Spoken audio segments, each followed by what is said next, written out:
Hello everyone. Welcome to all of you in FFB Live chemistry classes. Basic concept of chemistry, इस पे तुम लोगों का discussion चल रहा है। पहला चैप्टर जो कि 11th क्लास की जो वॉल्यूम फर्स्ट बुक है एनसीईआरटी की, उससे लिया है, जिसमें कि बेसिक कंसेप्ट केमिस्ट्री के क्लियर करने की कोशिश की गई है ताकि उसके बाद आगे के चैप्टर हम इजीली समझ सकें। बेसिक कंसेप्ट ऑफ केमिस्ट्री में पिछले 2-3 क्लास हो चुके हैं, जिसमें मोल कंसेप्ट हमने लास्ट क्लास में डिस्कस किया था।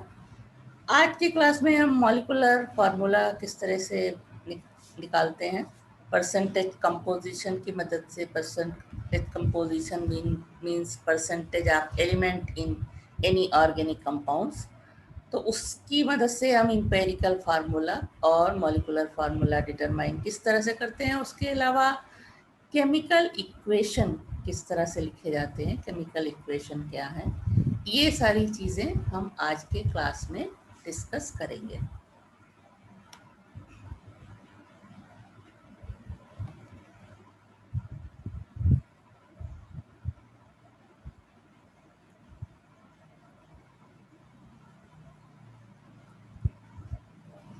Some basic concept of chemistry, this is the name of the chapter, and आज का टॉपिक है molecular formula, determination of empirical and molecular formula with the help of percentage composition of compounds and also chemical equation.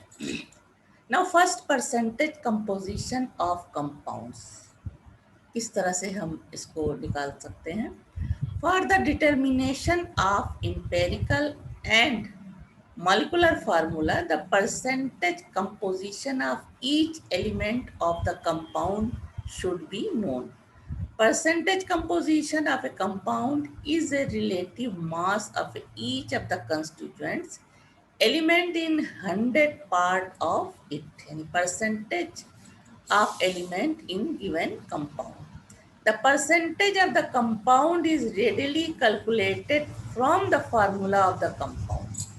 Molecular mass of the substance is obtained from its formula by adding up the masses of all the atoms of the constituents element present to the molecule. Let the molecular mass of a substance be m and x the mass of the element present in molecule. This is the point to be noted. Oxygen present in water molecule is not taken into account. Okay. So come on this. Let the molecular mass of the substance be m and x the mass of an element present in the molecule. The percentage of element is mass of element upon m. M is the molecular mass of the substance into 100. X upon m into 100. Now calculate the percentage composition of calcium nitrate.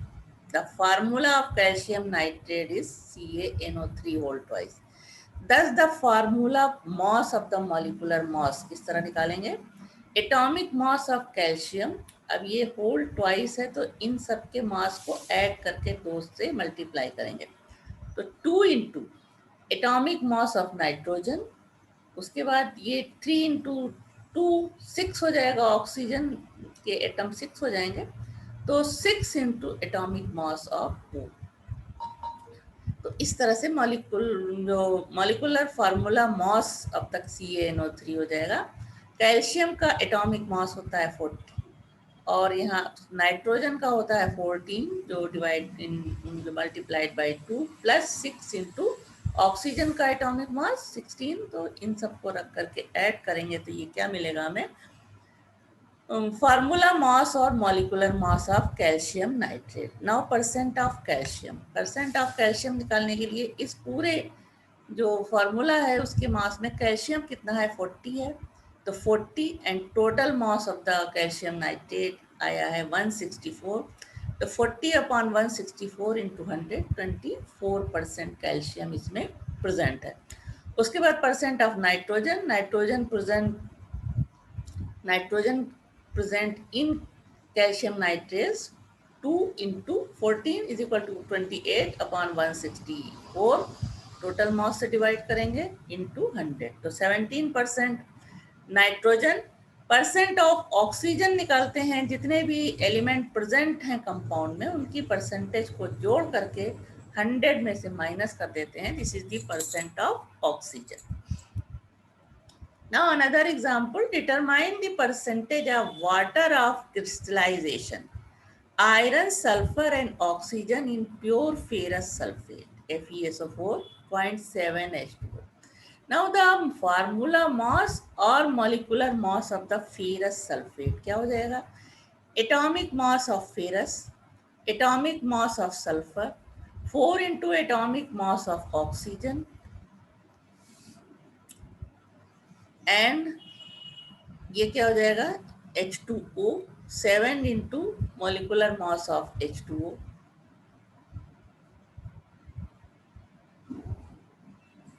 plus what is 136.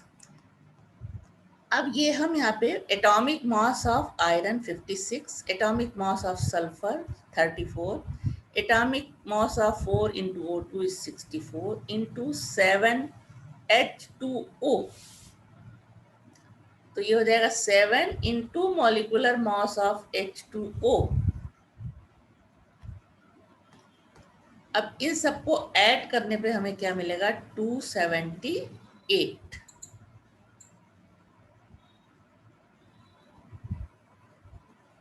Is equal to होना चाहिए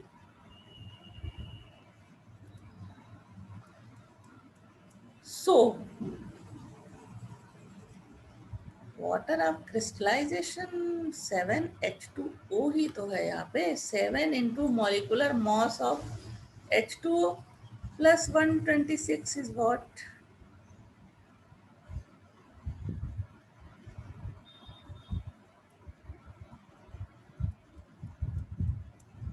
Percentage of water of crystallization is it is a equal to हो जाएगा तो 126 और इन सबको इन तीनों को जोड़ने पे आएगा 278 इसको ऐड करके देख सकते हैं 56 and 64 यस 126 से ज़्यादा आएगा ये क्लियर मुझे नहीं हो रहा है इसलिए हम अगले क्वेश्चन पे आते हैं परसेंटेज निकालने का हम देख सकते हैं percent of iron 56 upon 278 into 100 हो जाएगा 20.14 परसेंट ऑफ सल्फर 32 है सल्फर टोटल मास है 278 इंटू 100 और percent of oxygen 64 upon 278 into 100 हो जाएगा 23.02 Another example, it is found that 16.50 of metal combined with oxygen to form 35.60 gram of metal oxide. Calculate the percent of metal and oxygen in the compound. Now mass of the oxygen in oxide. It is found that 16.50 gram of metal combined with the oxygen to form. This is the weight of oxide. तो mass of oxygen in oxide total जो mass of oxide है उसमें से हम mass of the metal निकाल देंगे तो oxygen का weight mass हमें मालूम हो गया. So the percent of metal कैसे निकलेगा 16.50 है ऑक्साइड में metal upon total mass 35.6 into 100 and percent of oxygen हो जाएगा ऑक्सीजन कितना प्रेजेंट है 19.10 अपॉन 35.60 इंटू 100 तो हो जाएगा percent of oxygen 53.7. Now hydrogen and oxygen are combined in the ratio 1:16 by mass in hydrogen peroxide. Calculate the percent of hydrogen and oxygen in hydrogen peroxide. Now 17 part of hydrogen peroxide contain hydrogen 1 part. Hydrogen peroxide का जो molecular mass है वो 17 है और उसमें 1 hydrogen part उसमें hydrogen peroxide के 17 part of hydrogen peroxide contain hydrogen 1 parts. Then 100 part of hydrogen peroxide contain hydrogen 1 upon 17 into 100 is equal to 5.88. Now percent of oxygen is equal to 100 minus 5.88, तो percent of oxygen निकल आएगा।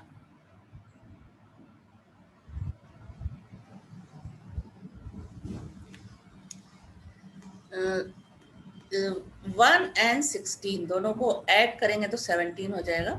तो ये 17 part क्या होगा, hydrogen peroxide, और उसमें hydrogen कितना प्रेजेंट है, 1।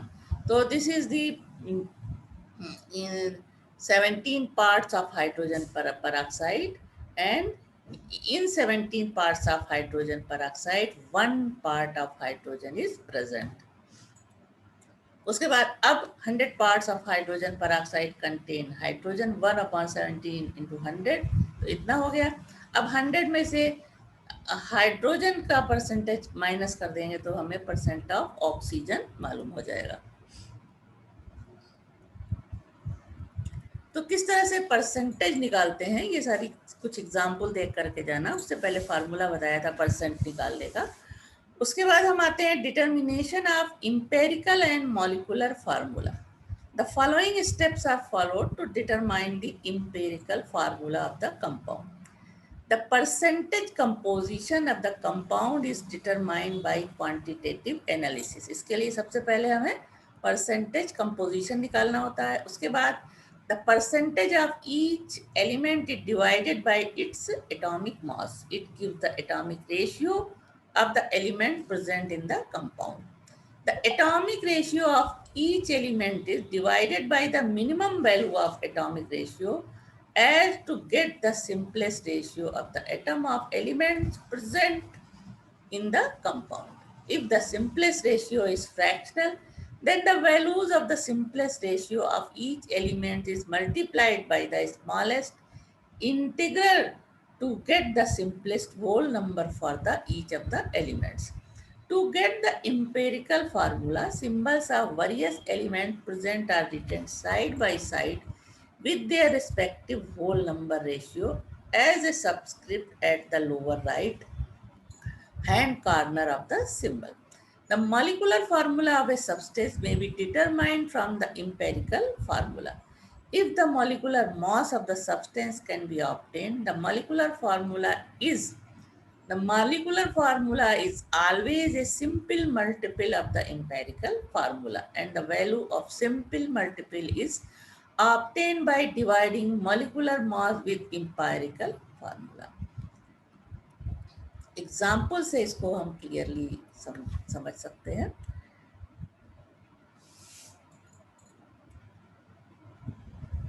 mothballs contains 93.71 carbon and 6.29% hydrogen. Percentage किस तरह से निकालते हैं, जो कि अभी पहले मेथड देखा। If its molecular mass is 128 gram per mole, calculate its molecular formula। इसको इस तरह से टेबल बना करके निकालते हैं। टेबल में इस तरह से एलिमेंट एक साइड लिखेंगे, फिर उसके परसेंटेज, एटॉमिक मास, फिर यहाँ रिलेटिव नंबर ऑफ एटम्स निकालेंगे, फिर सिंपलेस्ट रेशियो। अगर ये पॉइंट में आ रहा है तो हमको सिंपलेस्ट होल नंबर रेशियो निकालते हैं। तो अब इसमें दो एलिमेंट हैं जो कंपोजिशन दिया गया है। एलिमेंट कार्बन है 93.71 और हाइड्रोजन है 6.29। कार्बन का एटॉमिक मास 12, हाइड्रोजन का 1 है। अब रिलेटिव नंबर ऑफ एटम्स निकालने के लिए जो परसेंटेज ऑफ एलिमेंट है उसको उसके एटॉमिक मास से डिवाइड कर देंगे। तो परसेंटेज है 93.71 कार्बन का, एटॉमिक मास होता है इसका 12, इसको डिवाइड किया तो आया 7.809। उसी तरह हाइड्रोजन का परसेंटेज दिया है 6.29, इसका एटॉमिक मास है 1, तो 1 से डिवाइड कर देंगे तो रिलेटिव नंबर ऑफ एटम्स 6.29 आया। अब इन दोनों में ये स्मॉल है, इससे दोनों ही जो आए हैं रिलेटिव नंबर ऑफ एटम्स उसको 6.29 से डिवाइड करेंगे तो ये हमें सिंपलेस्ट रेशियो मिलेगा।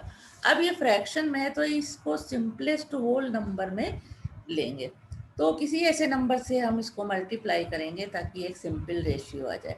अब इसको 4 से मल्टीप्लाई किया तो 5 आ गया, और 1 इंटू 4 किया तो ये 4, दोनों को ही किसी एक नंबर से मल्टीप्लाई करेंगे। अब इम्पेरिकल फार्मूला, ये जो simplest whole number of ratio या सिंपलेस्ट रेशियो आया, इसी को हम जिस एटम के लिए जो नंबर आया है उसके साथ लिखेंगे। द इम्पेरिकल फार्मूला, सी के लिए आया है 5, एच के लिए 4, और मॉलिकुलर फार्मूला होता है C5H4 into n. n is equal to molecular mass upon empirical formula. तो मॉलिकुलर मॉस दिया हुआ है 128, और इम्पेरिकल फार्मूला मास हम इससे निकालेंगे 12, 5 इंटू 12 प्लस 1 इंटू 4, तो ये आएगा 64। इससे डिवाइड किया तो ये आ गया 2, यानी n की वैल्यू आई 2।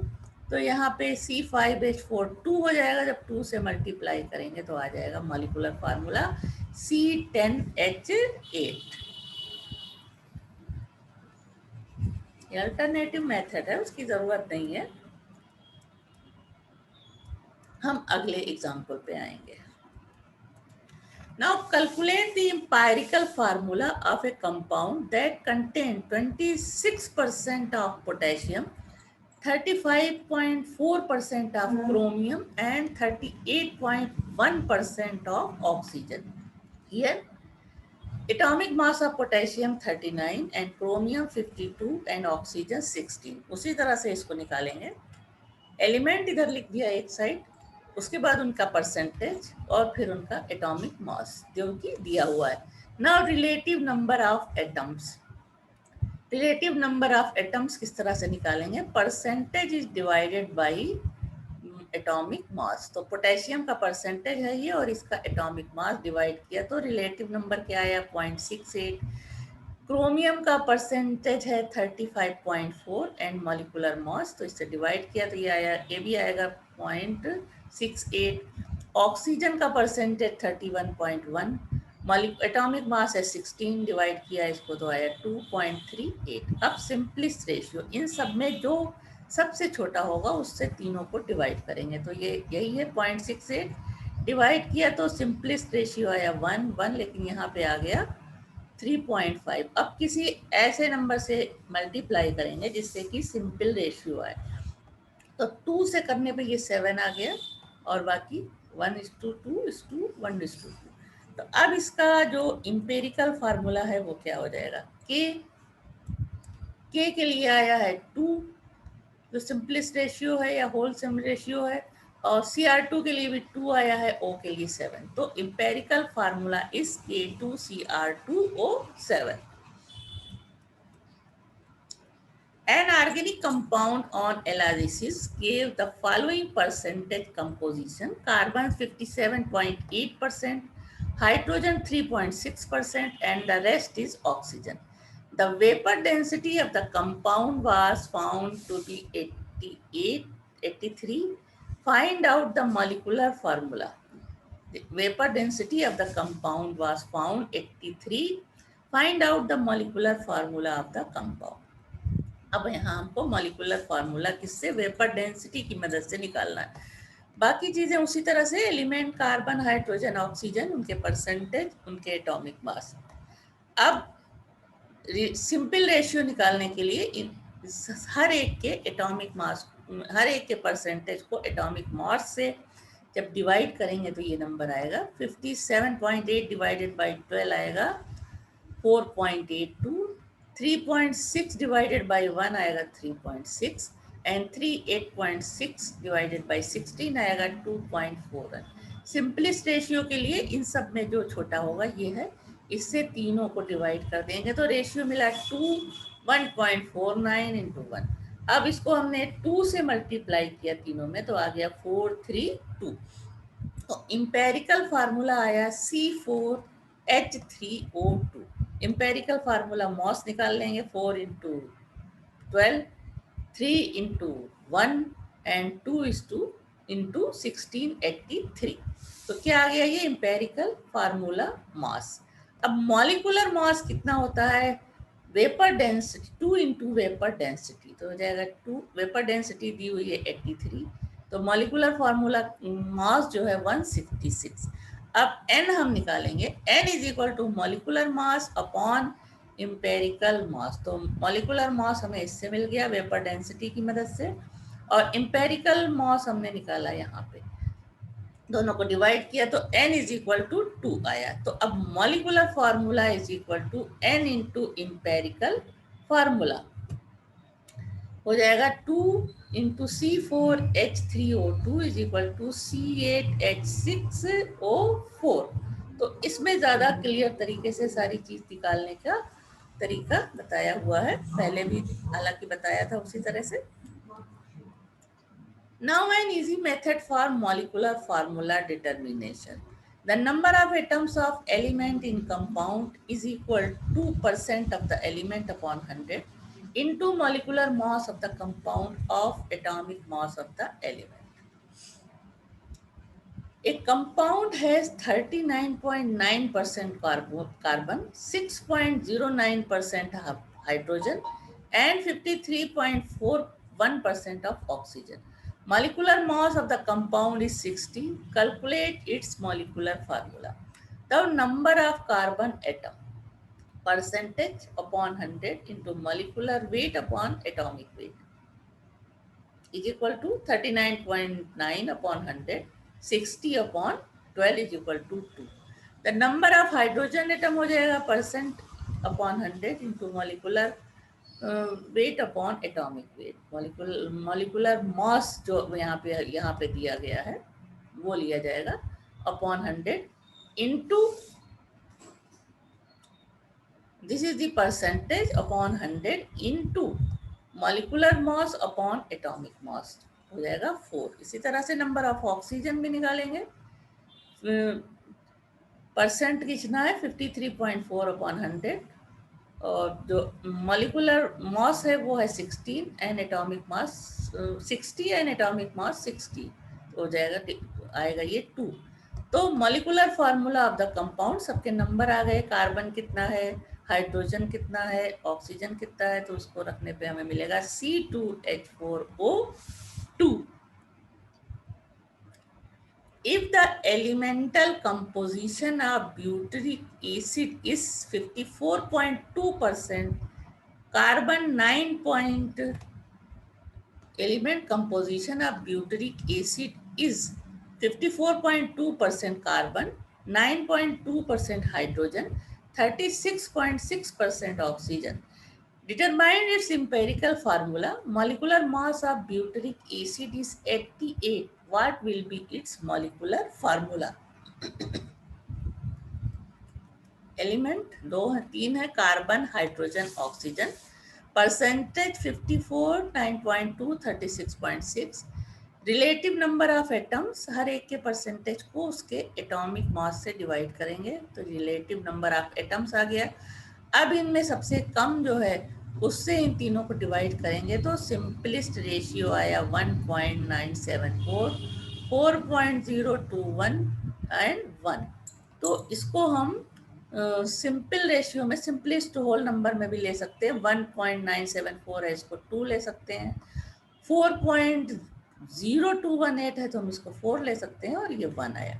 तो इम्पेरिकल फार्मूला क्या हो जाएगा C2H4O, और मॉलिकुलर फार्मूला क्या होता है C2H4O जो आया है इंटू N होगा। ये इम्पेरिकल फार्मूला नहीं है बल्कि इम्पेरिकल फार्मूला है C2H4O, मॉलिकुलर फार्मूला होगा C2H4O इंटू N, और N हम निकालेंगे molecular mass upon empirical formula mass. तो empirical formula mass 2 into 12 plus 4 into 16 से आ जाएगा empirical formula mass 44, molecular mass दिया हुआ है, इसको डिवाइड किया तो ये आया 2। अब मॉलिकुलर फार्मूला जो यहाँ पे एम्पेरिकल फार्मूला के साथ n लगाया ये गलत है, इसको यहाँ लगाया जाएगा, तो 2 यहाँ लिखने पे मॉलिकुलर फार्मूला हो जाएगा C4H8O2। Now 0.6 gram of compound occupies 224 cc at NTP. It contains 6.67% hydrogen, 40% carbon and rest is oxygen. Calculate molecular mass of the compound empirical formula and molecular formula. अब molecular mass of the gas is equal to mass of 22,400 cc at NTB. It is 0.6 upon 224 into 22,400, यानी 60 AMU. Now element carbon, hydrogen and oxygen. Percentage तीनों के दिए हुए हैं. Atomic ratio इस तरह से निकालेंगे, परसेंटेज को उनके मॉलिक्यूलर वेट से डिवाइड करके, उसके बाद इंपेरिकल रेशियो आ जाएगा, इस सबसे छोटे नंबर से डिवाइड करेंगे तो 1 to 1. अब empirical formula empirical formula CH2 हो जाएगा और molecular formula CH2ON. N is equal to molecular mass upon empirical formula mass. 60 हमने molecular mass निकाला अपॉन 32 हो गया ये, तो molecular formula हो जाएगा C2H4O2. तो इस तरह से परसेंटेज कंपोजिशन किस तरह से निकालेंगे, percentage of element in compound, उसके बाद उसकी मदद से इंपेरिकल फार्मूला और उसके बाद उसका जो मॉलिक्यूलर फार्मूला है उसको हम किस तरह से उसका डिटर्मिनेशन करेंगे, ये सारे विद एग्जांपल ये सारी चीजें समझिए. उसके बाद आ जाते हैं chemical equation. What is a chemical equation? Chemical equation के बिना केमिस्ट्री अधूरी है, उसका कोई मतलब नहीं होता. कोई भी रिएक्शन अगर आप बता रहे हो तो उसका केमिकल इक्वेशन भी साथ में लिखना जरूरी है, वरना सिर्फ ऐसे बता देने से वो रिएक्शन कोई माने नहीं रखेगा. A chemical equation is a symbolic representation of a chemical change. The substance in which the chemical change is brought are called reactants. A substance in which the chemical change is brought are called reactant, and the substance which come into existence as a result of chemical change are called products. The relationship between reactant and product is represented in the form of a chemical equation. The symbols or formula of the reactants are written on left hand side of equality, equal or arrow sign, and the symbol or formula of product on right hand side. तो ये reactant है और ये product है. The symbols of formula on both the sides are aided by plus sign. Such a equation is known as skeleton equation. The equation becomes balanced when the total number of atoms of various elements are made equal on both sides. Gases are always written in molecular form. अब जैसे कि KClO3, इसको जब heat करते हैं तो KCl और O2 बनता है. This is the skeleton equation as it only presents the reactant and product involved in the chemical change. But the following equation is a balanced equation as the number of atoms of various elements is equal on both sides.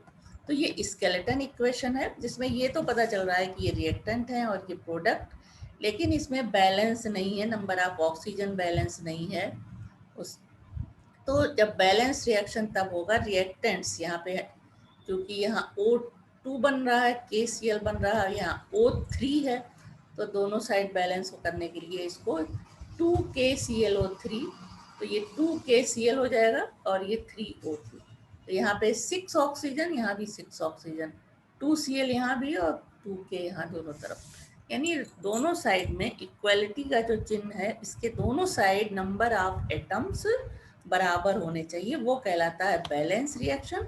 और जब सिर्फ ये reaction ये बताता है कि reactant कौन से हैं और प्रोडक्ट क्या है, तो ये कहलाता है skeleton equation. The following notations are used in chemical equation as to provide more information about the chemical chain. The upper arrow, इस तरह का arrow जब बना होगा, the upper arrow is written immediately after the gaseous product, and lower arrow is written immediately after the insoluble substance, that is solid, which deposit from a solution. Symbol S for solid, L for liquid, G for gas are also written to represent the physical state of the reactant and the product. The symbol AQ means aqueous is written for substance dissolved in water, and symbol delta is written over an arrow or over an equality sign to represent heating. Now, information obtained from chemical equation.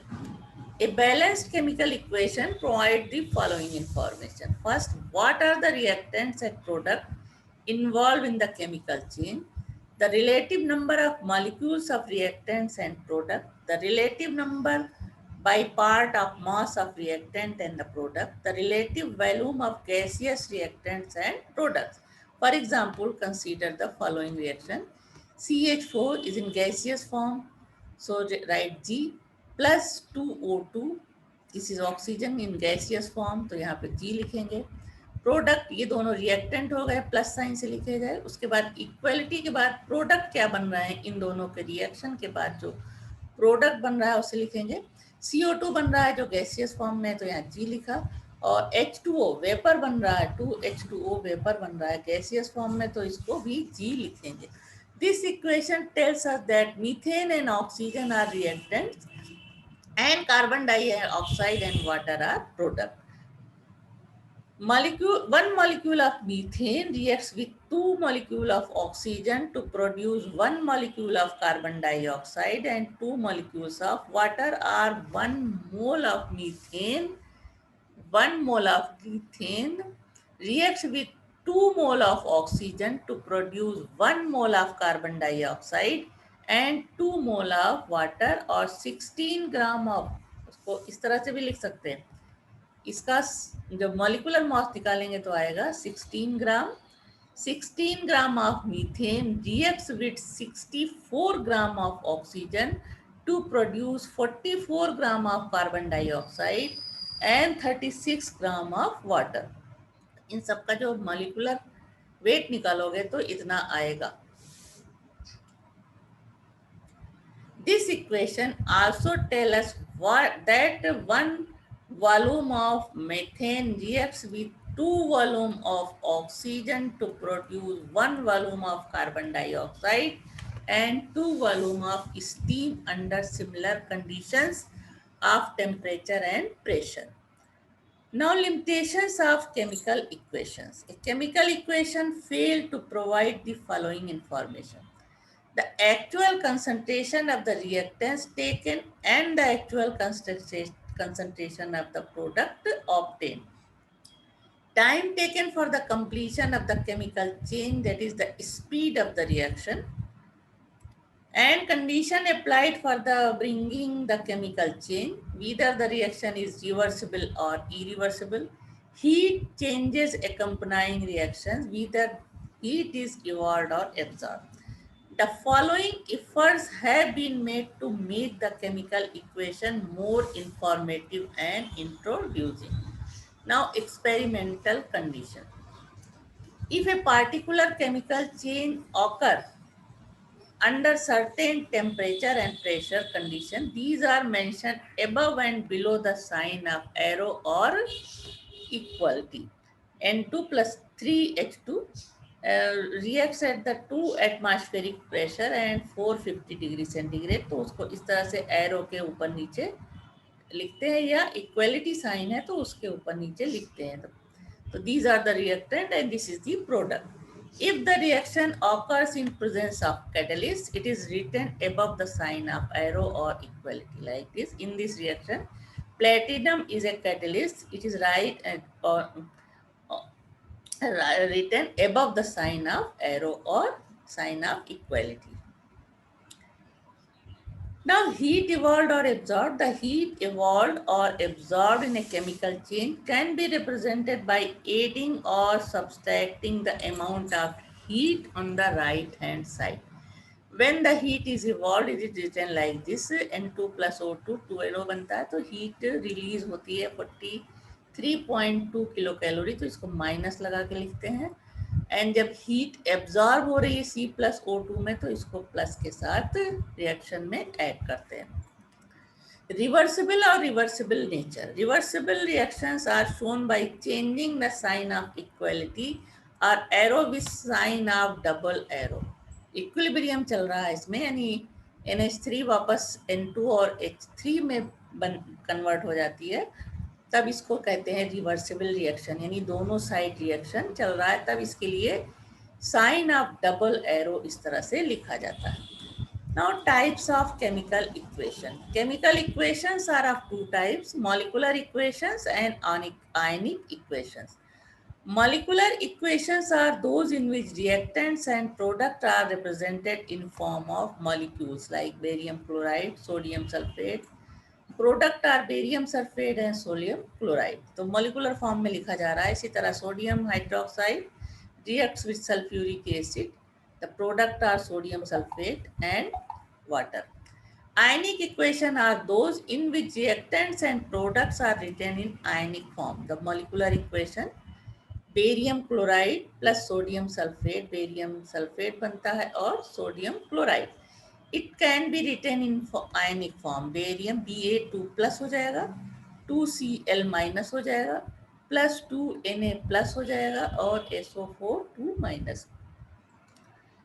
उसके बाद ये product BaSO4, चूंकि ये precipitate है इसलिए इसको इस तरह से लिखेंगे, लेकिन यहाँ ये आयनिक फॉर्म में होता है 2Na प्लस हो जाएगा और 2Cl माइनस।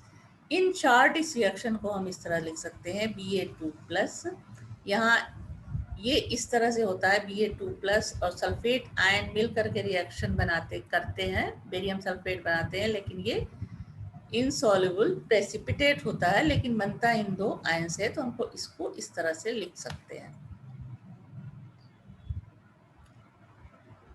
तो इंपेरिकल फार्मूला, मॉलिकुलर फार्मूला और केमिकल इक्वेशन, इनके बारे में डिटेल में अभी हम लोगों ने अच्छे से समझा है। उसके बाद हम कुछ और एग्जाम्पल ले लेते हैं। Calculate the mass of single atom of sulfur and a single molecule of carbon dioxide. Now, gram atomic mass of sulfur is 32. Mass of one sulfur atom, gram atomic mass upon 6.02 into 10 to the power 23, ये क्या है? Avogadro number, यानी 1 मोल में कितने sulphur atom होते हैं। तो gram atomic mass of sulphur को इस नंबर से डिवाइड करेंगे तो हमें क्या मिलेगा? Mass of 1 sulphur atom.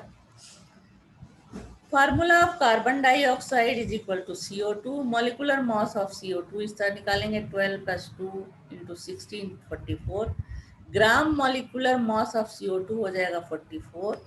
Now mass of 1 molecule of CO2 is gram molecular mass upon Avogadro number, तो मास ऑफ 1 molecule of CO2 का इतना आएगा। What is the mass of 3.01 into 10 to the power 23 molecules of ammonia? Now gram molecular mass of ammonia is 17 gram, निकाल करके दे सकते हो, 14 + 3 = 17। Now number of molecule in 17 gram, यानी कि 1 mole of ammonia is equal to 6.02 into 10 to the power 23. Let the mass of 3.01 into 10 to the power 22 molecule of ammonia be x gram. So 3.01 into 10 to the power 23 upon 6.02 into 10 to the power 23 is equal to हो जाएगा x molecule mass of the 3.01 into 20 to 23 molecule of NH3 be x upon total कितना है? Molecular mass of ammonia is 17। इसको जब simplify करेंगे तो x is equal to हो जाएगा 17 into 3.01 into 10 to the power 23 upon 6.02 into 10 to the power 23 is equal to 0.85. Now from 200 milligram of carbon dioxide, 21 molecules are removed. From 200 milligram of carbon dioxide, 10 to the power 21 molecules are removed. How many moles of CO2 are left? Now gram molecular mass of carbon dioxide 44 gram होता है। Mass of 10 to the power 21 molecules of CO2 is equal to 44 upon 6.02 into 23 into 10 to the power 21 is equal to 0.073 gram. Now mass of CO2 left 0.2 minus 0.072 इतना lift हुआ. Then the number of mole of CO2 left is equal to this upon molecular mass of carbon dioxide is equal to this. Now how many molecules and atoms of oxygen are present in 56 liter of oxygen O2 at NTP? We know that 22.4 liter of oxygen at NTP contain 6.02 into 10 to the power 23 molecule of oxygen. So 5.6 liter of oxygen at NTP contain 5.6 upon 22.4 into 6.02 into 10 to the power 23 molecules is equal to this. One molecule of oxygen contains 2 atoms of oxygen. Then this 1.505 into 10 to the power 23 molecule of oxygen contains 2 into 1.505 into 10 to the power 23 is equal to, this is the answer. Now, how many electrons are present in 1.6 gram of, equation फिर से देखो, ये सामने तुम्हारे copy में note करते हुए इसको लगाते जाना है. How many electrons are present in 1.6 gram of methane? Gram molecular mass of methane is 12 plus 4 is equal to 16. The number of moles in 1.6 gram of methane is equal to जो दिया हुआ है mass electron 1.6 gram of methane upon gram molecular mass of methane is equal to 0.1. Now number of molecules of methane in 0.1 mole is equal to this. आएगा कितना 6.02 into 10 to the power 23. One molecule of methane has 6 plus 4 is equal to 10 electron. ठीक है. One molecule of methane has 6 plus 4 is equal to 10 electron. So, 6.02 into 10 to the power 22 molecules of methane have 10 से multiply हो जाएगा तो इतने electron present होते हैं. How many years it would take to spend 1 Avogadro's number of rupees at a ratio of 10 lakhs of rupees in 1 second? Number of rupees spent in 1 second is 10 to the power 6. Number of rupees spent in 1 year, तो ये हो जाएगा 1 year में 60 into 60 into 24 into 365 10 to the power 6 को multiply करेंगे तो Avogadro number of rupees will be spend इन हो जाएगा 6.02 into 10 to the power 23 upon 6, ये पूरे वैल्यू रख देंगे यहाँ पे, into is equal to 19.089 into 10 to the power 9 year. This is the year it would take spend to 1 Avogadro's number of rupees at rate of 10 lakhs of rupees in 1 second. ये सारा calculation अपने आप से बैठ के करना copy में, उससे सारी चीज़ें जो है क्लियर हो जाएंगी. तो इस तरह से ये बहुत ही बेसिक नॉलेज थी, basic concept of chemistry chapter में, जिसमें कि तुमने किस तरह से कंपोजिशन निकालते हैं, परसेंटेज ऑफ एलिमेंट्स किसी कंपाउंड में, उसके बाद उसका एम्पेरिकल फार्मूला और उसके बाद उसका मॉलिक्यूलर फार्मूला किस तरह से डिफाइन करते हैं, और केमिकल इक्वेशन लिखने के सिस्टम क्या होते हैं, उसमें किन सिंबल्स का यूज़ किया जाता है कंप्लीट रिएक्शन करने के लिए, ताकि हमें सारी जानकारी, जब एक हम कंप्लीट रिएक्शन लिखेंगे तो वो रिएक्शन किस टेम्परेचर पे हो रहा है, किस प्रेशर पे हो रहा है, हीट किया जा रहा है या इक्विलिब्रियम में है, सारी जानकारी हमें मिल जाती है.